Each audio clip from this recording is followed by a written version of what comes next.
तो गाइस मैं हूं आयुष और आप देख रहे हैं रेसल इंडिया। स्वागत है आपका आज की इस वीडियो में, जहां पे हम बात करने वाले हैं AEW रैम्पेज के बारे में। जी हां, जो पहला शो आज हमें देखने को मिला, जस्ट स्मैकडाउन खत्म होते ही ये स्टार्ट हो जाता है। तो पहले स्मैकडाउन की वीडियो डाली, वो आपने चेकआउट नहीं करी तो जरूर जाके देखें। एक काफी अच्छा स्मैकडाउन का शो था, उसका लिंक मैं आपको डिस्क्रिप्शन में दे दूंगा। इस वीडियो के अंदर हम रैम्पेज के साथ साथ कुछ इंपॉर्टेंट अपडेट्स की भी बात करेंगे, कुछ न्यूज स्टोरीज की तरफ ध्यान देंगे। तो इंटरेस्टिंग वीडियो रहेगी गाइस, आप एंड तक यहाँ पे टिके रहें। और ऑब्वियसली आपको कल इंडियन टेलीविजन पे ये रैम्पेज देखने को मिल जाएगी। आई थिंक रात को 9:30 बजे का कल टाइम है, और उसके बाद अगले हफ्ते से जो है ये लाइव हमें देखने को मिलेगी 7:30 बजे सुबह, अगर सैटरडेज की मैं बात करूं। तो ये शो जो था, मेरे को लग रहा था नया डिजाइन लेके आएंगे या फिर विजुअली जो है इस शो की फील थोड़ी अलग होगी, लेकिन वैसा कुछ आज हमें देखने को मिला नहीं। तो हो सकता है कि अगले हफ्ते जो यूनाइटेड सेंटर शिकागो इलिनॉय का एपिसोड होने वाला है रैम्पेज का, उसमें हमें नया सेट देखने को मिले, वो देखना इंटरेस्टिंग रहेगा गाइस।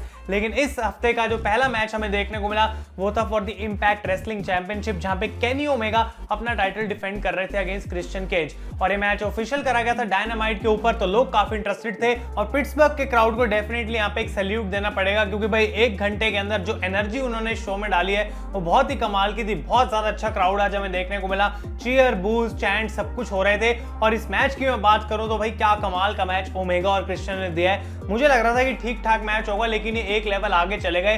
टिपिकल रेसलिंग हमें देखने को मिली दोनों के बीच में, लेकिन डेफिनेटली एंटरटेनिंग थी। क्रिश्चियन बहुत बार क्लोज आए इस मैच को जीतने के लिए, उन्होंने फ्रॉग स्प्लैश लगाई, लेकिन एंडिंग मोमेंट इसकी जो बुक करी गई थी वो काफी इंटरेस्टिंग तरीके से करी गई कि केनी ओमेगा जो है वो रिंग के अंदर थे और डॉन कैलिस रेफरी को डिस्ट्रैक्ट कर रहे थे। रेफरी भी इंपैक्ट से आ रखा था, और केनी ओमेगा आते हैं यहाँ पे, पहले तो लो ब्लो कर देते हैं क्रिश्चियन को, उसके बाद यंग बक्स आके चेयर फेंक देते हैं और ओमेगा चेयर के ऊपर वन विंग डेंजर लगाने की कोशिश करते हैं, लेकिन क्रिश्चियन उसको रिवर्स करते हैं और चेयर के ऊपर अपना किल स्विच फिनिशर लगाते हैं। रेफरी जैसे पीछे मुड़ता है, क्रिश्चियन केज कर देते हैं pin, and now he has become the brand new TNA impact wrestling champion. और आई थिंक ये एक बहुत बड़ी बात है क्रिश्चियन के लिए, और वो खुद भी सोच रहे होंगे कि भाई क्या मजा आ रहा है इस पॉइंट पे, क्योंकि उनका मैच इतना अच्छा था। और इस एज में भी अगर क्रिश्चियन केनी ओमेगा के साथ ऐसा मैच दे सकते हैं, तो आई थिंक अभी भी कई साल हैं जब क्रिश्चियन लड़ सकते हैं। मे बी हर हफ्ते नहीं वो मैच दे सकते, लेकिन कभी कभार काफी बढ़िया मैचेस वो दे सकते हैं। और गाइस केनी ओमेगा तो यहाँ पे शॉक ड्राई गए। कुछ लोग बोलेंगे कि हाँ, उनका जो हारने का डिसीजन था वो थोड़ा गलत है,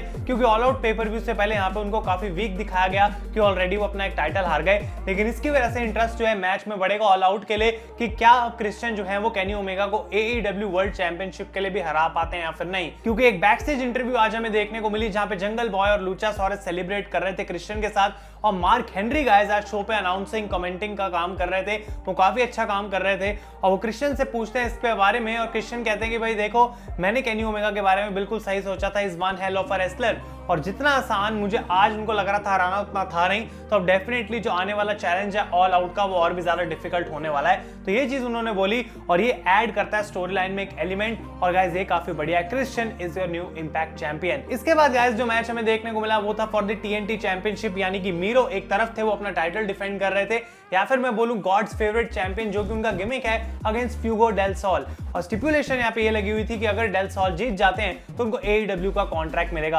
अब ऑब्वियसली ये बात हम जानते हैं ऐसा नहीं होने वाला था यहाँ पे, लेकिन गाइस मैच से पहले ही वो लगा देते हैं मीरो के ऊपर एक टॉर्नेडो DDT, और मैच शुरू होने के बाद 2 DDT और, लेकिन मीरो जाके रिंग के बाहर गिर जाते हैं। रेफरी काउंट करता है, 9 पे आ जाते हैं, वो बाहर बेयरली पहुंच पाते हैं, लेकिन उसके बाद मीरो डोमिनेट करते हैं, वो एक किक लगाते हैं अपनी, और उसके बाद अपना submission, and Dale Saul had to tap out. लेकिन क्राउड इतना चीयर कर रहा था डेल सॉल के लिए, वो देखना गाइस बहुत ज्यादा इंटरेस्टिंग था। तो यहाँ पे उनको कॉन्ट्रैक्ट मिला नहीं, मीरो उनका कॉन्ट्रैक्ट फाड़ देते हैं, लेकिन मैच के बाद बाहर आते हैं टोनी खान और सैमी गेवारा, और उनके हाथ में कॉन्ट्रैक्ट होता है। और सैमी कहते हैं कभी कभी भाई विक्ट्री जो है तुम्हारी तुम्हें नहीं मिलती, लेकिन डिफीट की वजह से तुम्हें अच्छी चीजें मिल जाती हैं। और यहाँ पे टोनी खान ने गाइस एक कॉन्ट्रैक्ट ऑफर कर दिया AEW का फ्यूगो डेल सॉल को, and he is now all elite. तो जबकि डेल सॉल मैच को नहीं जीते, तब भी वो ऑल एलीट है, उनको एक कॉन्ट्रैक्ट मिल गया, और अच्छी बात है भाई, क्योंकि डेफिनेटली पोटेंशियल रखते हैं। अब देखना इंटरेस्टिंग रहेगा फ्यूचर उनका क्या रहता है।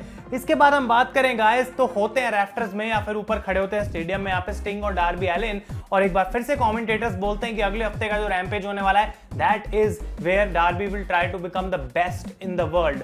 और मैं आपको बता दूं कि गाइस जो अगला स्टेडियम इन्होंने बुक कर रखा है नेक्स्ट वीक के लिए, the United centre in Chicago Illinois, उसकी कैपेसिटी 21,000 है, और वहां पे अगर ये फुल सोल्ड आउट हो जाता है तो AEW की हिस्ट्री की सबसे बड़ी अटेंडेंस होगी। और अगर वो 1 घंटे के रैम्पेज शो के लिए इतना कर रहे हैं, तो हम जानते हैं भाई कि नेक्स्ट वीक क्या होने वाला है, और धीरे धीरे जो है यहाँ पे रोंगटे खड़े होने शुरू हो जाते हैं, because one name is on my mind and he is on your mind, और वो है गाइस CM पंक का। तो देखना इंटरेस्टिंग रहेगा, काफी बढ़िया प्रोमो दिखाया गया नेक्स्ट वीक का, क्या पंक का डेब्यू होगा गाइस, डेफिनेटली मस्ट वॉच है नेक्स्ट वीक का शो। इसके बाद हम बात करते हैं तो फाइनली तीसरा मैच, क्योंकि 1 ही घंटे का शो था भाई, तो तीसरा मैच हमें देखने को मिला AEW विमेंस चैंपियनशिप का, Britt Baker against Red Velvet. और क्या रिसेप्शन मिली, क्या वेलकम मिला यहाँ पे ब्रिट बेकर को from our home town in Pittsburgh, या फिर मैं बोलूं ब्रिट्सबर्ग। और यहाँ पे ऑब्वियसली मुझे पता था कि वो इस मैच को हारने नहीं वाली, लेकिन स्टोरी लाइन काफी अच्छी मैच के अंदर दिखाई गई। तो ब्रिट बेकर का गाइस यहाँ पे राइट हैंड जो था वो इंजर्ड था, और रेड वेलवेट कोशिश करती है लॉक जॉ सबमिशन ब्रिट बेकर पे लगाने का, लेकिन एट द एंड ये सब रिवर्स होता है और ब्रिट बेकर अपने लेफ्ट हैंड से सबमिशन लगाती हैं और इस मैच को वो जीत जाती हैं। मैच के बाद क्रिस स्टैटलैंडर आके अटैक करती हैं ब्रिट बेकर को, लेकिन जेमी हेटर नाम की एक सुपरस्टार है जो कि आके ब्रिट बेकर को यहाँ पे बचाती हैं। कमेंटेटर्स कह रहे थे कि ये 2 साल बाद जेमी हेटर हमें देखने को मिली है और उनकी लुक पूरी चेंज हो चुकी है, तो आई डोंट नो कि ये कौन है, तो अगर किसी को कमेंट में आइडिया डेफिनेटली मुझे बताएं। लेकिन वो भी अब ऑल एलीट हैं, उन्होंने साइन कर लिया कॉन्ट्रैक्ट AEW के साथ, और ब्रिट बेकर ने गाइस ओवरऑल एक अच्छा मैच भी दिया। यहाँ पे कमाल की उनकी रिसेप्शन थी, कोई भी आ जाए फेस लेकिन उसको बूई होती है भाई अगेंस्ट ब्रिट बेकर, और इससे पता लगता है कि कितनी कमाल की वो सुपरस्टार हैं। और विमेंस डिवीजन जो है AEW की धीरे धीरे बेटर होती जा रही है। तो गाइस ये था हमारा पहला रैम्पेज का शो, अगले हफ्ते का शो डेफिनेटली मस्ट वॉच है, जैसे कि मैं बता रहा हूं। अब कुछ अपडेट्स की हम बात कर लेते हैं भाई। तो स्मैकडाउन के बाद एक बार फिर से जॉन सीना ने एक मैच लड़ा और एक 6 मैन टैग टीम मैच हमें देखने को मिला, जहां पे उन्होंने टीम अप करा विद द मिस्टीरियोस और हरा दिया दी ऊसोस और रोमन रेंस की टीम को। कुछ बहुत फिजिकल मैच तो नहीं था और जॉन सीना ने ऊसोस को पिन करा यहाँ पे, और मैच के बाद देखने को मिलता है कि वो फैंस के साथ हमेशा की तरह सेलिब्रेट करते हैं और एक छोटे बच्चे को गाइस उन्होंने यहाँ पे रिस्ट बैंड भी अपना दिया, तो ये काफी कूल मोमेंट थी। इसके बाद हम बात करें तो the new Impact champion Christian Cage को ऑफिशियली अनाउंस कर दिया गया है अब इंपैक्ट के लिए। जी हाँ, यानी कि वो अपना रिटर्न करेंगे इतने सालों बाद इंपैक्ट जोन में, और TNA को एक बार फिर से क्रिश्चियन रिप्रेजेंट कर पाएंगे, तो काफी मेमोरीज उनकी वापस आने वाली हैं। और अगर आपको इंपैक्ट रेसलिंग का शो देखना है तो नेक्स्ट वीक आप उसमें स्टे ट्यून्ड रहें। अगली चीज की हम बात करते हैं तो हम जानते हैं कि स्मैकडाउन के अंदर बैरन कॉर्बिन ने बिग ई का मनी इन द बैंक वही चुरा के वो भाग गए थे, तो एक 26 सेकंड की छोटी सी वीडियो WWE ने पोस्ट करी है, जहां पे हमें दिखाया जा रहा है कि कॉर्बिन भाग गए हैं स्टेडियम से बाहर, अरीना से निकल गए हैं मनी इन द बैंक लेके, और वो कह रहे हैं भाई अब मैं अमीर होने वाला हूं, मैं इसको कैश इन करके चैंपियन बन जाऊंगा, और वो उस बारे में काफी खुश लग रहे थे। आई डोंट नो कि ऐसा होने वाला है या फिर नहीं, लेकिन एक बैड आइडिया होगा अगर कॉर्बिन को ऐसे चैंपियन बना दिया जाए instead of big E.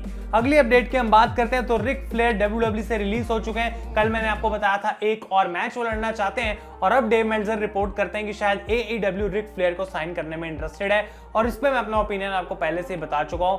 I don't care, मुझे फर्क नहीं पड़ता रिक फ्लेयर आ रहे हैं या फिर नहीं भाई, मुझे ऐसा नहीं लगता कि AEW को बिल्कुल भी जरूरत है रिक फ्लेयर की, मुझे नहीं लगता रिक फ्लेयर को एक मैच लड़ने की जरूरत है, लेकिन अगर AEW चाहती है, अगर रिक फ्लेयर चाहते हैं, तो हम उस चीज को बिल्कुल रोक नहीं सकते। तो मैं इसकी फेवर में बिल्कुल भी नहीं हूं, मुझे कुछ खास इसमें इंटरेस्ट है नहीं, लेकिन ये होने वाला है शायद। और फाइनली गाइस बात करते हैं तो आने वाली मंडे नाइट रॉ के लिए 3 नई चीजें अनाउंस कर दी हैं WWE ने, जिससे हमें हिंट भी मिलता है रैंडी ऑर्टन और रिडल की स्टोरी लाइन के बारे में, क्योंकि रैंडी ऑर्टन का 1-on-1 मैच ऑफिशियल कर दिया गया है अगेंस्ट ओमोस।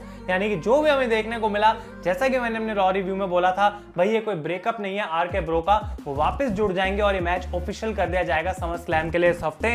इसके अलावा ड्रू मैकिंटायर का एक रीमैच बुक करा गया है, 2-on-1 handicap match against Veer and Shanky, last time disqualification में खत्म हुआ था, इस बार क्या होगा वो देखना इंटरेस्टिंग रहेगा। और फाइनली गाइस एक और face to face confrontation between Goldberg and Bobby Lashley, last चीज जो कि हमें देखने को मिलेगी इन दोनों के बीच में बिफोर समर स्लैम। तो ये 3 चीजें रॉ के लिए ऑफिशियल कर दी गई हैं गाइस, और ऑब्वियसली जो है इंटरेस्टिंग रहेगा अब अगली स्मैकडाउन में हमें क्या देखने को मिलता है, क्योंकि जो आज हुआ शायद उसको टॉप करना थोड़ा मुश्किल है। तो गाइस ये थे आपके AEW रैम्पेज का रिव्यू, साथ के साथ कुछ मेजर अपडेट्स। तो अगर आपको वीडियो पसंद आई लाइक करें, तब तक के लिए thank you so much for watching. मैं हूं आयुष और आप देख रहे हैं रेसल इंडिया।